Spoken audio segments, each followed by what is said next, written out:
এটাতে করেছি শালগম অর্থাৎ ওলকপি আর পেঁপে দিয়ে কুড়িয়ে, ছোলা দিয়ে, একটু পেঁয়াজ দিয়ে আর কালো জিরে দিয়ে এটা হচ্ছে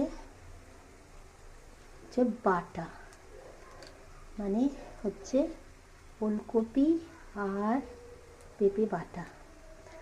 আর এটাতে হচ্ছে একটু পেঁয়াজ, একটু টমেটো, একটু কালো জিরে দিয়ে এটা হচ্ছে মানকুচু বাটা।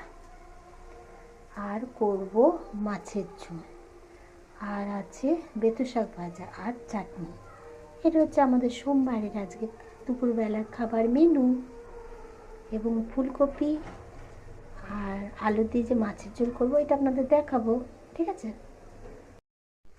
এই যে দেখছেন পেঁপে আর শালগম দিয়ে একটু আগে কালো জিরে দিয়েছি, তারপর পেঁয়াজ দিয়ে একটু ভেজে হলুদ নুন দিয়েছি, একটু টমেটো দিয়েছি, দিয়ে পেঁপে আর শালগম কুড়িয়ে দিয়েছি, এর মধ্যে অল্প একটু চিনি দিয়েছি আর ছোলা দিয়েছি, ছোলা সেদ্ধ করে ভাজা দিয়েছি, দিয়ে এটা নেড়ে একটু ভাজা প্রায় শেষ, এরপর ধনে পাতা দিয়ে নামিয়ে দেবো, ঠিক আছে?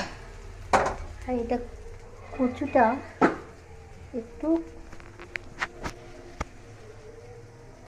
আর এই কচুটায় একটু কালো জিরা দিয়ে পেঁয়াজ দিয়েছি, একটু টমেটো দিয়েছি।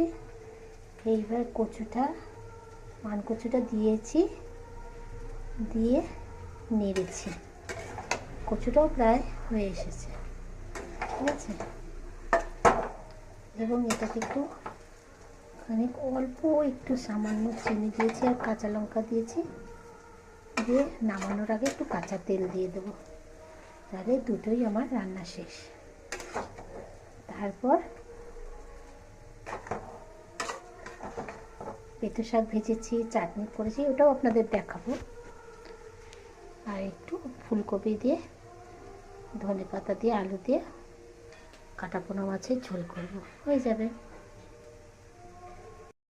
এই দেখো, আমি যে বলেছিলাম তোমাদের ফুলকপি দিয়ে আলু দিয়ে মাছের ঝোল আমার রেডি।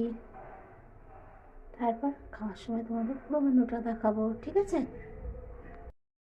এই দেখো বেতো শাক ভাজা, এটা হচ্ছে কচু বাটা, এটা হচ্ছে পেঁপে আর ওলকপি বাটা, আর এটা হচ্ছে ফুলকপি দিয়ে আলু দিয়ে মাছের ঝোল, আর এটা হচ্ছে